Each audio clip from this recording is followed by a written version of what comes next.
Gracias por seguir en sintonía de Canal 67, siempre recordándoles que estamos en señal abierta en los diferentes cables de nuestro querido y amado El Salvador. También a nivel internacional nos pueden ver ahí en todas las plataformas digitales. Estamos transmitiendo vía Facebook Live, pero también nuestros programas también se dejan ahí en la plataforma YouTube. Nos pueden buscar como Juan Carlos Mendoza TV. Y también hay que decirlo, también en Facebook también nos pueden buscar como STV Canal 67, que es el canal pues cual estamos transmitiendo, y mis agradecimientos también por dar el espacio y poder llevar toda esta información a no solo El Salvador, sino que a todo el mundo. Así que seguimos conversando con nuestro invitado este día, el diputado Jorge Castro, y el tema de este día es cambios en El Salvador. En el segmento anterior hablamos un poco de lo que es el régimen de excepción y la quinta etapa, la quinta fase, que se llama extracción, que lo anunció el presidente de la República con muy buenos resultados, y esperamos que esto que está por ejecutarse a nivel de seguridad sea para darle ese cambio que de verdad necesita El Salvador, un nuevo El Salvador, que en administraciones anteriores se miraba que era casi imposible, pero lo imposible se ha hecho posible. Así que yo así lo veo, Jorge, y me siento muy contento por eso. Sí, definitivamente lo que uno piensa es en todo el cambio esencial que va a venir a beneficiar y que ya está beneficiando precisamente a El Salvador, pero aquí es algo que tiene un beneficio continuo. ¿Por qué? Porque tus hijos, tus nietos, o sea, se le está pegando un viraje a El Salvador histórico que va a llevar a El Salvador a otro punto, ¿verdad? A otro punto donde el único ganador es el pueblo salvadoreño. Sí. Entonces yo pienso que todo este tipo de cambios y todos los mojones que estamos haciendo juntos precisamente están dejando esos bastiones para que El Salvador pues pueda saltar a un El Salvador diferente, ¿verdad? Con un futuro. Y esto lo está viendo todo el mundo. Sí. O sea, El Salvador está teniendo la atención, ha captado la atención precisamente de todo el mundo. Deja tú el reconocimiento que hay a nivel nacional. No, pero es que internacional también. Tenemos un presidente que está cambiando El Salvador, pero también está cambiando el mundo, porque hay un montón de líderes que se están fijando en El Salvador y están diciendo, bueno, voy a hacer eso. Y el pueblo de otros países está pidiendo, y yo quiero ese cambio.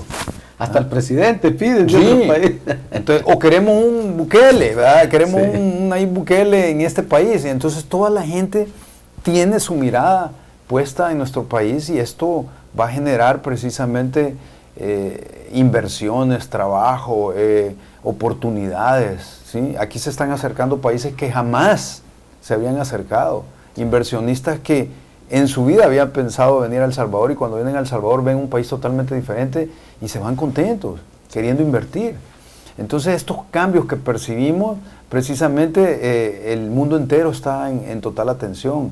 Bueno, ustedes pudieron ver cómo el presidente fue invitado para este programa, no me recuerdo el nombre del entrevistador, pero un programa que tiene renombre, que creo que está vinculado a la Fox, sí. Que vimos a un presidente hablando el idioma inglés casi perfecto, ¿verdad?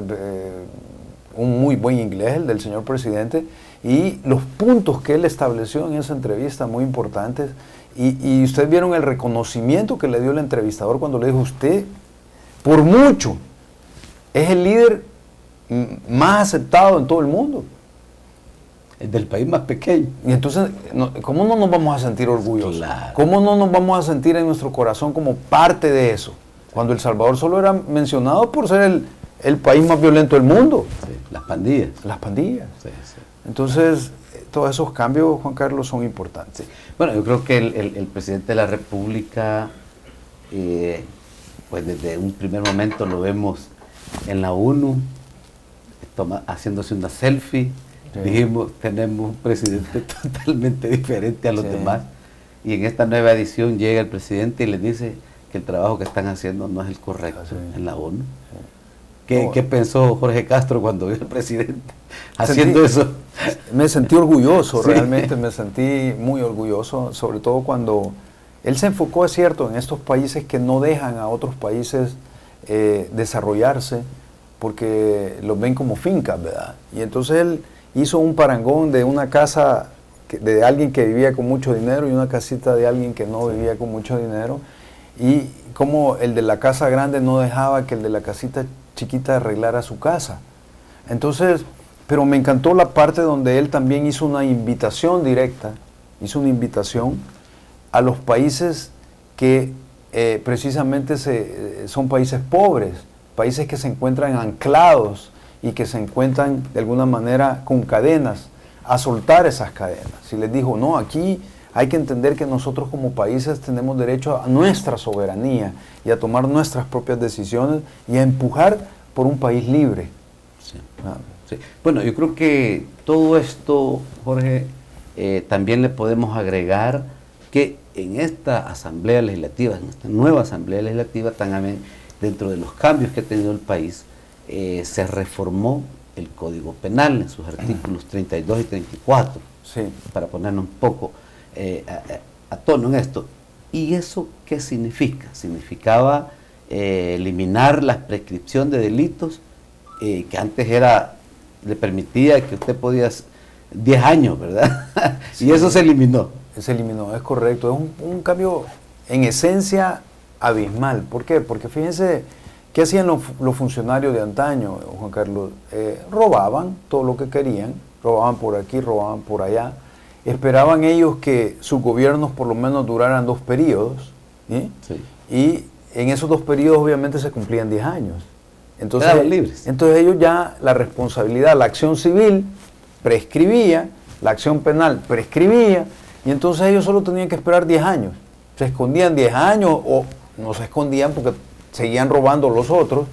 Ellos dirigían. ¿Sí? Y entonces jugaban y burlaban el brazo de la justicia por un lado, al pueblo salvadoreño por otro, y también generaban una multiplicación de dichos actos, porque al no haber responsabilidades, otros funcionarios terminaban copiándoles.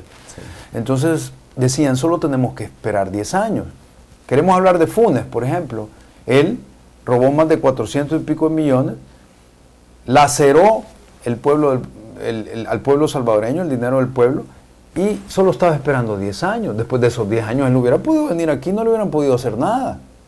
¿Por qué? Porque la responsabilidad hubiera fenecido gracias a esa prescripción que tú hablas. Sí.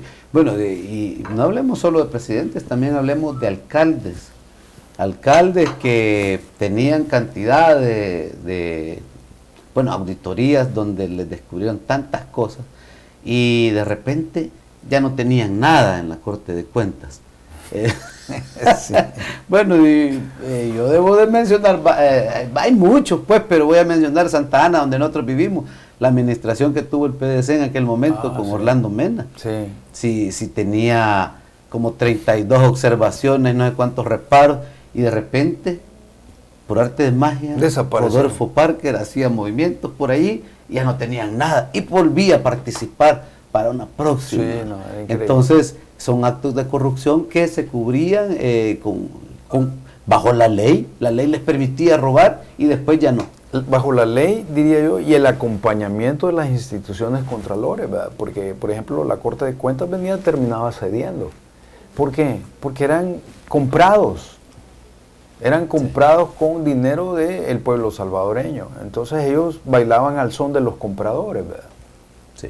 Bueno, yo creo que eso es parte del nuevo ordenamiento que tenemos en el país, los cambios que están haciendo, yo así lo veo. Es un cambio esencial, porque cuando tú hablas, por ejemplo, de la modificativa para que ahora no prescriban, porque el pueblo debe saber que hoy no prescriben, no fenecen los actos de corrupción de los funcionarios, por ejemplo.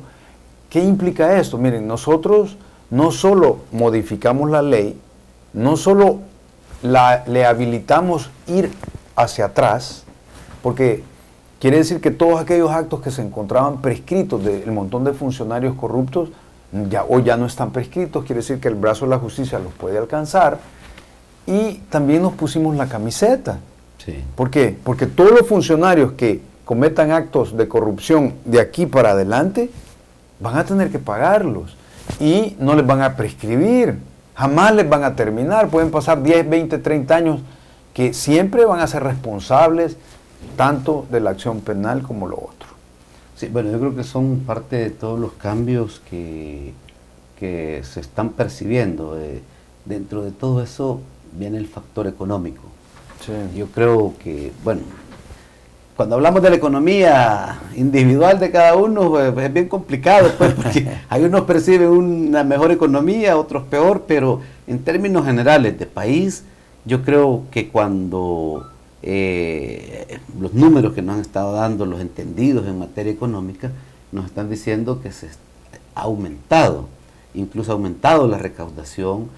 Han habido proyectos que cuando llegan a la Asamblea Legislativa dicen, bueno, de los excedentes que hemos tenido en la recolección de impuestos, vamos a aprobar eso. A mí me alegra, sí, porque en el pasado nunca habían excedentes, siempre faltaba plata. Es que eso que estás hablando también es muy importante porque aquí estamos hablando de una de las diferencias en este gobierno con los anteriores, que hay muchas, pero esta es una, y es que como el pueblo confía más en este gobierno, entonces también la labor de Hacienda ha sido, de la mano del ministro Zelaya, ha sido totalmente funcional y entonces se ha recuperado más impuestos. La gente da tributos de mayor manera y Hacienda también ha implementado políticas de recolección que han sido efectivas, tanto porque el pueblo está confiando en las obras que se están haciendo de parte del presidente Bukele, y entonces esto vuelve una sinergia muy interesante y es lo que tú dices. Sí.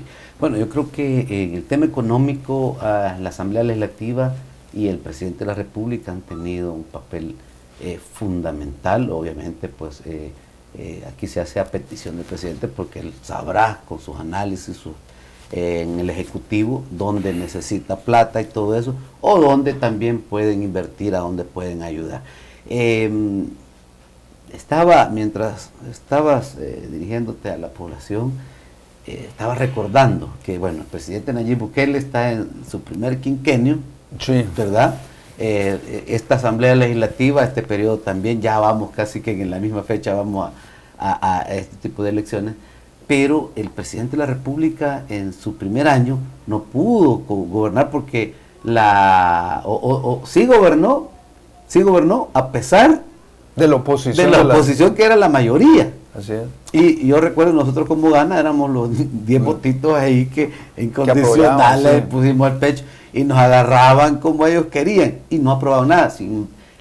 Al contrario, lo que ellos querían hacer era extorsionar al gobierno. ¿Te acuerdas de cuando se quería aprobar? Bueno, se aprobaron fondos para COVID, sí, que bueno, ellos querían sacar pisto para sus alcaldes. Sí. Ese era el mayor interés. Y redireccionar. No, pero y fíjate que en ese caso que tú estás hablando, es que miren, un total desconocimiento en la administración pública, un total desconocimiento cómo funcionaban las aprobaciones de créditos, porque cuando estas cooperantes vienen y aprueban precisamente estos créditos, obviamente pasan por un trámite de aprobación interno de ellos, y cuando venían aquí por la garantía soberana, obviamente ya no se podían modificar las líneas presupuestarias y a dónde iba a dar, pero ellos en su ingenuidad, como tú dices, trataron de agarrar su porcentaje y mandárselo a los alcaldes. Eso hicieron. Sí. ¿Ah? Desconocimiento total. También hay que decir que sus alcaldes durante muchos años les pedían más FODES, nunca les quisieron dar, pero cuando ya pierden las elecciones presidenciales, se recetan hasta un 10% de FODES. Sí. ¿Pero por qué lo hicieron? Porque querían tener más fondos en la alcaldía y de ahí estar subsidiando sus campañas políticas. ¿Sí o no? Sí, así es. Es como el tema de que realmente tú hablas, es bien complejo, porque miren, aquí no hablamos solo de una cosa donde ellos robaban, no. Aquí, robaban allá, planificaban cómo seguir robando.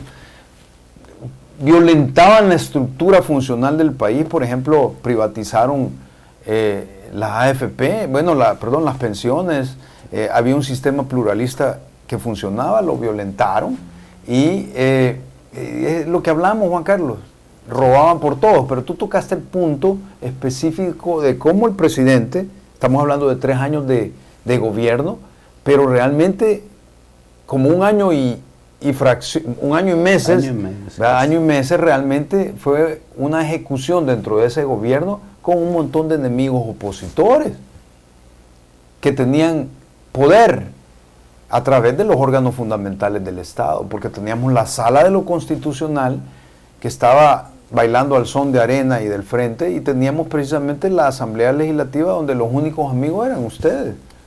Sí. Bueno, estamos hablando de cambios en El Salvador. Y aún así caminó el presidente, y aún así, con carácter y con postura. Por ejemplo, la pandemia. Bueno, somos ejemplo en la lucha de la pandemia, Juan Carlos, porque a pesar de que la Asamblea se opuso a todo, a pesar que la Sala de lo Constitucional se opuso a todo, pero se tomaron las decisiones dentro de ese límite que no dejaban ellos actuar, se pudo actuar gracias a la planificación y articulación del Estado.